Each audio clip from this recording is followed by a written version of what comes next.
Okay, so now we are at, we moved from Paul Junior High School. Now we're at Clark Elementary School. Miss Lynch, she now turned over the reins to Miss Inseminger at Clark Elementary School. Miss Wood was the principal there. So during the summer, I'm able to work there. I get more hours. So now I'm 15. I'm working there, and I'm still doing my 2 hours after school. So one day, you have janitors around. And so one day, the janitor saw me and he said to me, "Don't leave until you see me on the third floor. Come up to the third floor before you leave." Now, this is a grown man janitor. I am 15. He is not in the program, Neighborhood Planning Council number 5. He has no jurisdiction, no nothing, no authority over me. I do not work for him in any capacity. So it's alarmed me because I'm like, okay, what? I'm not going up to the third floor. So now I'm really nervous, okay, because I'm not knowing what his intentions are and why I can't leave until I come see him on the third floor. Okay, what is it up there on the third floor? Because school is out. This is my 2 hours after school. So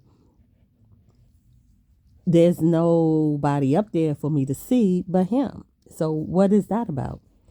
So I'm telling you, I was just nervous the whole time because he told me this when I had walked down the hall to get something from a classroom, and I was walking by and he saw me, and that's when he said that to me. And there was no one else in the hall, no one else that I could see that could hear him saying this to me.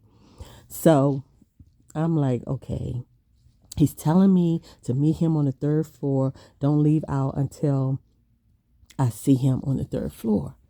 So what I did, because I knew my dad was picking me up, and that day, it was raining. It was pouring down raining. And so I had on some little heels, okay?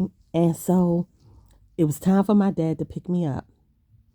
So what I did was I took my shoes off and I walked all the way down that hall. Now, the office was on the first floor. So I would have had to go up steps to the third floor. Our office was on the first floor. Like I said, there was no reason for me going up on the third floor except for this man was going to try something. So I took my shoes off and I like tiptoed all the way down because the hall was long, okay, to get to the door to go out of the building. So I tiptoed my way all the way down the hall. And then I opened the door real soft and I closed it because, them school doors can be kind of heavy and hard. And I closed it.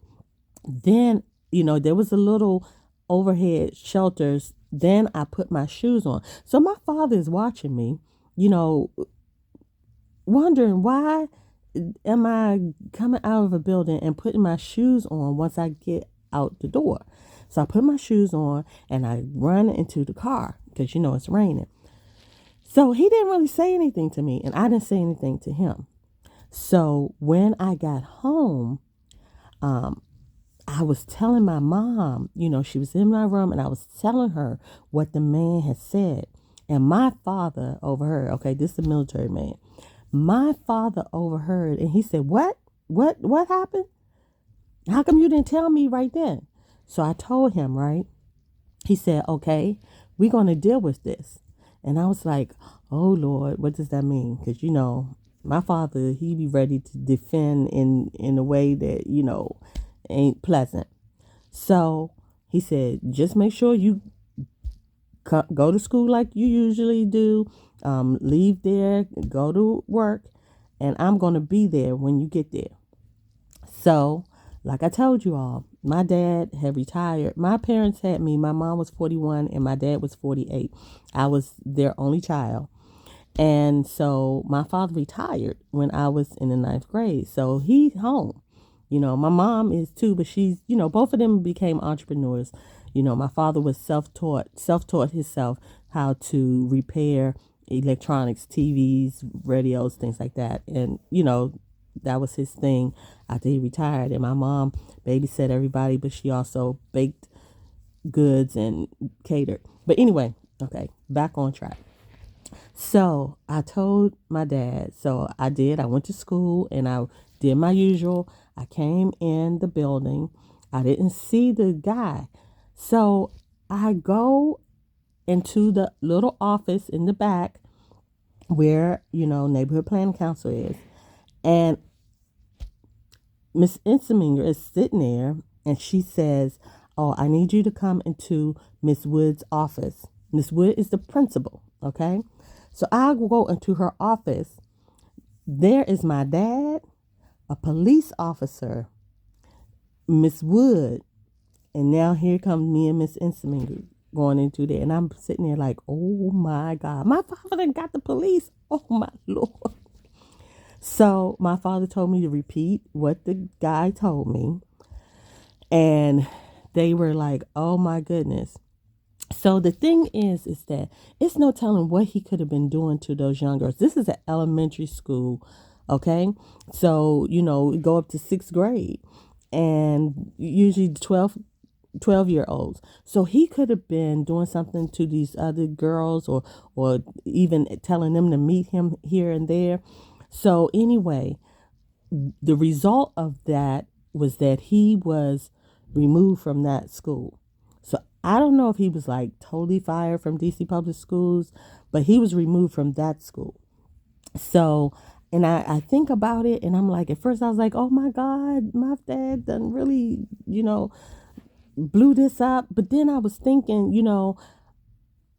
if I wasn't if I was kind of really naive and just was like, okay, I'll meet you up there, or how about if there were other young girls there that he has done this to? We don't know.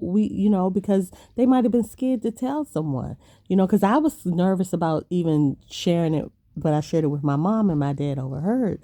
So I looked at the situation. Now I'm looking at the situation that it could have saved some other young girls from having a really bad experience with that man. So this is about rediscovering myself and just some of the things that I went through in life, how I could have looked at it one way at that time, but now I'm looking at it as all leading up to my purpose, and that it's been showing up throughout my life what my purpose is.